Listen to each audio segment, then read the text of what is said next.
It's part 3 of our conversation with former Dire Straits drummer Pick Withers. I'm John Beaudin from Rock History Music. What was the Dylan sessions like for you?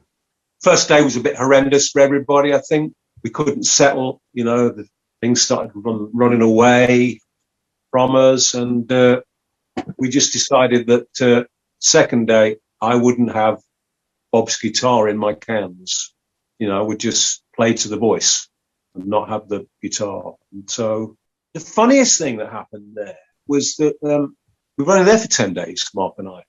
So Bob was there for much longer to overdub and get the girls on and put horns on or whatever, But we were only there for 10 days. So Jerry was at great kind of pains to say, come on, we need to do these songs. We can't do this stuff. And so we were listening to something like God Gave Name to All the Animals. And I had to be sitting next to Bob in the control room. And he was looking at the speakers all the time and saying, Pick, I'm used to making records like, and he was searching for the words because obviously, it was an idea that he was coming to him about reflecting upon this process.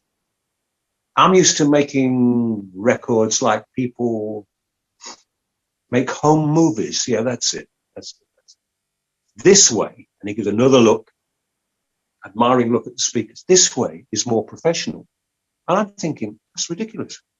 You've made so many albums and got on the tracks, Desire, John Wesley Harding, Nashville Skyline, I wasn't saying that. I was just thinking, where's he coming from? Of course, what it is that he just has everybody there. And if you're not there, you're not on the record.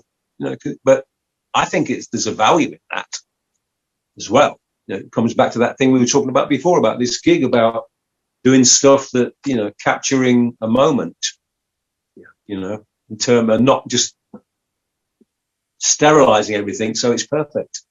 Mm-hmm. I remember when I first heard you, I remember my reaction, like Water of Love, really. I remember going, what the heck? Yeah, I have been told that sometimes that I do get a lot of different sounds. A lot of drummers don't bother with, they just have, this is my setup, this is what I do. I sometimes just use different sticks just to get different textures. Heavy sticks, lighter sticks, timbali sticks. Mm-hmm.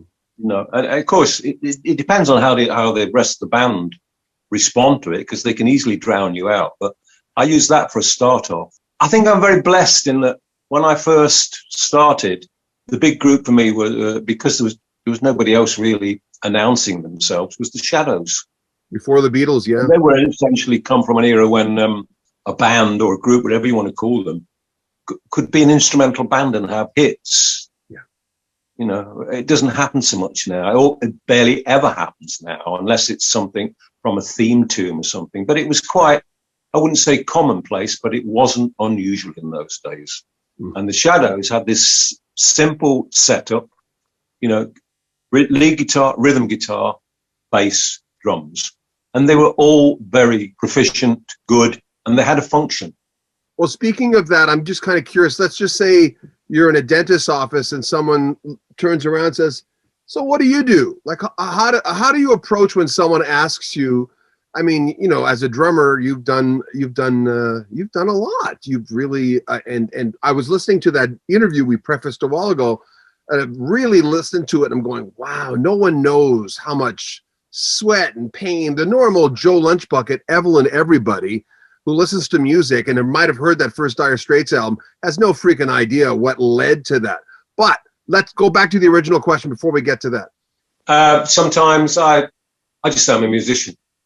And then they say, what do you play? And I say things like, well, they're probably all dead, the guys that I've worked with, So I don't know if you'd know them, And the one thing I never say Dire Straits, because basically not out of kind of modesty, self-modesty or anything. For me, I've learned that everything changes once you do that. You're not the same person they're talking to they were before you said that. And I don't want that. I don't look for that. I don't want a red carpet. I don't want special rates that you'll pay more. We'll have more from the great Pick Withers coming up in the next 2 days. Make sure you comment on our video, subscribe to our channel, and share our videos. I'm John Beaudin from Rock History Music.